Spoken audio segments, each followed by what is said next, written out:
Hello, welcome to my channel. आज हम फिर से क्लास 7th की उड़ान कार्य पुस्तिका करेंगे। उसमें हम पाठ 10 करेंगे, जीवों में श्वसन। चलिए शुरू करते हैं। कार्यपत्रक 1 है। 3 मित्र राहुल, निपुण और नीरज बगीचे में घूमने जाते हैं। राहुल जाकर एक पेड़ के नीचे बैठ जाता है, निपुण झूला झूलने लगता है और नीरज 500 मीटर की दौड़ लगाकर आता है। निम्न प्रश्नों के उत्तर दो। पहला प्रश्न है, तीनों मित्रों में से सबसे तेज श्वसन दर किसकी होगी?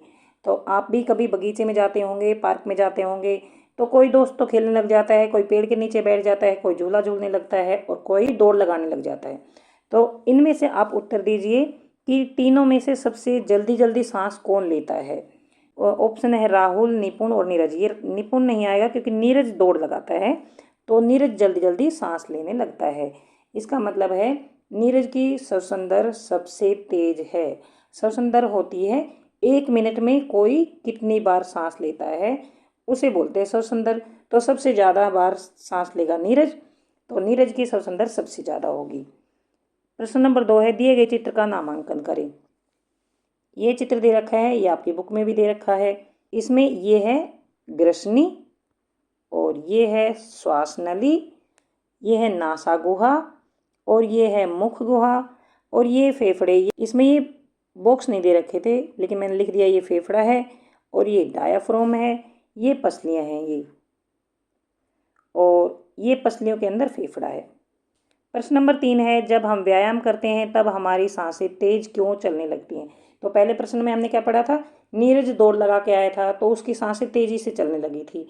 ऐसा क्यों होता है? क्योंकि वो दौड़ता है और जब हम दौड़ते भागते हैं तो हमें जल्दी जल्दी ऑक्सीजन चाहिए, तो फेफड़ों को ऑक्सीजन की पूर्ति करने के लिए हम जल्दी जल्दी सांस लेते हैं। इसलिए ये लिख दिया है, व्यायाम करने से हमारी श्वसन दर बढ़ जाती है, अतः तेजी से सांसें चलने लगती हैं ताकि फेफड़ों को पूरी ऑक्सीजन मिल सके। प्रश्न नंबर 4 है, जब हम किसी प्रदूषित शहर में एक लंबी अवधि तक रहते हैं, मतलब कोई दूषित शहर है जिसमें बहुत ज़्यादा पोल्यूशन होता है, प्रदूषण होता है, उसमें हम बहुत दिनों तक रहने लगते हैं, तब हमारे फेफड़ों पर क्या असर होता है? उत्तर है, फेफड़ों को क्षति होती है। फेफड़े होते हैं उनको हानि होती है। नंबर 2 है, फेफड़ों और वायु मार्ग में सूजन होती है, मतलब जो हमारे फेफड़े होते हैं और हम जो सांस लेते हैं वो सांस की जो नली होती है उसमें सूजन भी आ सकती है। अस्थमा का विकास, मतलब खांसी हो सकती है, दमा हो सकता है। और चौथा है, फेफड़ों में कैंसर भी हो सकता है। इसके और भी बहुत सारे नुकसान हैं लेकिन हमने 4 ही लिखे हैं। प्रश्न नंबर 5 है, धूम्रपान हमारे लिए क्यों हानिकारक है? धूम्रपान से मतलब, धूम्रपान का मतलब होता है बीड़ी पीना, सिगरेट पीना। तो इससे क्या हानियाँ होती हैं? पहला है, फेफड़े खराब हो सकते हैं। दूसरा है, सांस संबंधी समस्याएं हो सकती हैं, मतलब सांस लेने में दिक्कत हो सकती हैं, क्योंकि इनसे फेफड़े खराब हो जाते हैं और फेफड़ों से ही तो हम सांस लेते हैं, तो ये सांस संबंधी समस्याएं हो जाती हैं। मधुमेह का खतरा होता है, हमें शुगर की बीमारी हो जाती है, मधुमेह की बीमारी हो जाती है, ब्लड प्रेशर हाई हो जाता है और दिल की बीमारियां भी हो जाती हैं। अगर हम बीड़ी सिगरेट पीने लग जाएंगे तो हमें दिल की बीमारियां भी हो जाती हैं। कार्यपत्रक 2 है, रोहन और राम ने 1 घंटे तक खूब व्यायाम किया, खूब एक्सरसाइज करी 1 घंटे तक। अगले दिन दोनों की मांसपेशियों में दर्द होने लगा। माँ ने गर्म पानी से नहाने को कहा और तेल की मालिश करने के लिए बोला, जिससे दोनों को आराम हो गया। प्रश्न 1 है, क्या आप बता सकते हैं कि दोनों की मांसपेशियों में दर्द क्यों हुआ? ऐसा क्यों होता है? हम भी कभी दौड़ते हैं, भागते हैं या ज़्यादा काम कर लेते हैं तो हमारे पैरों में दर्द होने लग जाता है। तो ऐसा क्यों होता है? क्योंकि ऐसे में हमारी मांसपेशियां जो होती हैं वो अवायवीय श्वसन करने लगती हैं, जिससे ग्लूकोज के आंशिक विखंडन से लैक्टिक अम्ल, कार्बन डाइऑक्साइड बनते हैं। मतलब हमारी मांसपेशियां जो होती हैं, अगर उसमें ऑक्सीजन की अगर आपूर्ति नहीं होती है तो कुछ देर के लिए वो अवायवीय श्वसन करने लग जाती है, और जब अवायवीय श्वसन करते हैं तो जो ग्लूकोज है उसका विखंडन होता है और लैक्टिक अम्ल और कार्बन डाइऑक्साइड बनते हैं। लैक्टिक अम्ल के संचयन से पेशियों में दर्द होता है और लैक्टिक अम्ल हमारी मांसपेशियों में जमा हो जाता है, जिससे दर्द होने लग जाता है। और जब गर्म पानी से नहाते हैं या तेल की मालिश कर लेते हैं, जिससे कि हमारा खून का प्रवाह बढ़ जाता है, जो हमारा रक्त है, खून है, उसका संचरण बढ़ जाता है और हमारी जो पेशियां हैं, मांसपेशियां की जो कोशिकाएं हैं, उन्हें ऑक्सीजन की आपूर्ति बढ़ जाती है और जो लैक्टिक अम्ल होता है वो फिर से कार्बन डाइऑक्साइड और जल में पूर्णतः विखंडित हो जाता है।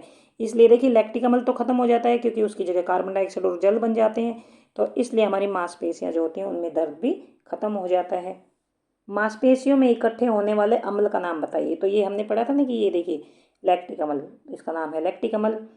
अवायवीय श्वसन किन जीवों में होता है? अवायवीय श्वसन ईस्ट जैसे जीवों में होता है। ईस्ट को हिंदी में खमीर भी बोलते हैं और इंग्लिश में ईस्ट बोलते हैं।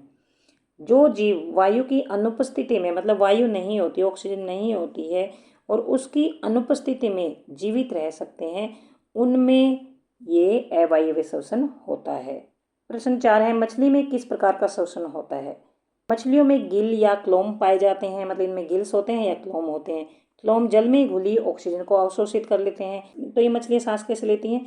जो जल होता है उसमें ऑक्सीजन घुली होती है और उससे ये सांस लेती हैं, क्योंकि इनके अंदर जो गिल्स होते हैं या क्लोम होते हैं वो जल में घुली हुई ऑक्सीजन को अवशोषित कर लेते हैं और जल को बाहर निकाल देते हैं। जल के साथ कार्बन डाइऑक्साइड भी बाहर निकल जाती है। और क्लोम में जो रक्त वाहिनियाँ होती हैं उनकी संख्या बहुत ज़्यादा होती है, जो गैस विनिमय में सहायता करती है, मतलब गैसों के आने में और बाहर निकालने में सहायता करती हैं। कौन करती हैं? क्लोम में जो रक्त वाहिनियाँ होती है वो करती हैं। तो यहाँ तक ये पाठ खत्म होता है। अब हम नेक्स्ट वीडियो में अगला पाठ करेंगे। अगर आपको समझ आ गया है तो चैनल को सब्सक्राइब करें, अपने दोस्तों को शेयर करें और लाइक करें। कुछ समझ नहीं आया है तो कमेंट बॉक्स में लिखकर पूछ सकते हैं। Thanks for watching.